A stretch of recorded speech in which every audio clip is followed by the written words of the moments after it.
আসসালামু আলাইকুম রহমতুল্লাহ বারাকাতুহ। আলহামদুলিল্লাহ রাব্বিল আলামিন ওয়াসসালাতু ওয়াসসালামু আলা সাইয়্যিদিল মুরসালিন ওয়া আলা আলিহি ওয়া সাহবিহি আজমাইন। সম্মানিত দর্শকবৃন্দ, আজকের আলোচ্য বিষয়, আজ আমাদের সমাজের কিছু মানুষ যারা বলেন 90,000 কালাম, 60,000 কালাম বাতিনি, 30,000 কালাম জাহেরি। এ বিষয়ে কোরআন ও হাদিসের বক্তব্য কি, আসুন জেনে নিই। বুখারী শরীফের 7023 নম্বর হাদিস, عن عائشة رضي الله تعالى عنها قالت من حدثك أن النبي صلى الله عليه وسلم كتم شيئا من الوحي فلا تصدقه।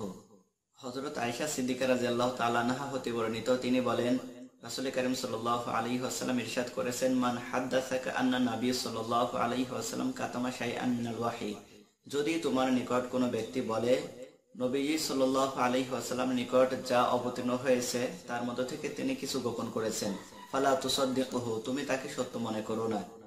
কেননা আল্লাহ সুবহানাহু ওয়া তাআলা বলেন, ইয়া আইয়ুহার রাসূলু বাল্লিগ মা উনসিলা ইলাইকা মির রাব্বিক। আল্লাহ সুবহানাহু ওয়া তাআলা বলেন, হে রাসূল, আপনার নিকট আপনার প্রতিপালকের পক্ষ থেকে যা কিছু অবতীর্ণ হয় আপনি পৌঁছিয়ে দিন। এখানে বাল্লিগ সিগায়ে আমর, আদেশ সূচক শব্দ আল্লাহ তাআলা ব্যবহার করেছেন। অতএব গোপন করার কোনো প্রশ্নই আসে না, কারণ আল্লাহ তাআলা নির্দেশ পৌঁছিয়ে দিতে। অতএব যারা 60,000 কালাম বাতিনি আর 30,000 কালাম জাহিরি এই কথা দাবি করেন, তাদের কথা ভিত্তিহীন এবং পথহারা এবং গুমরাহী।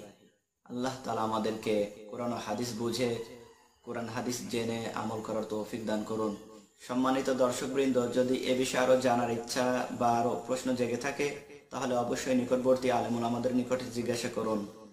কেননা আল্লাহ সুবহানাহু ওয়া তাআলা বলেন, ফাসআলু আহলা যিকরি ইন কুনতুম লা তা'লামুন, যদি তুমি না জেনে থাকো তাহলে যারা আহলে জিকির অর্থাৎ আলেম উলামা তাদের নিকটে জিজ্ঞাসা করো। আর যদি সেই সময় বা সুযোগ না থাকে তাহলে অবশ্যই আমাদের কমেন্ট বক্সে লিখুন, ইনশাআল্লাহ কোরআন ও হাদিসের রেফারেন্স দিয়ে আপনাদের সামনে পেশ করা হবে। আসসালামু আলাইকুম ওয়া রাহমাতুল্লাহি ওয়া বারাকাতুহু।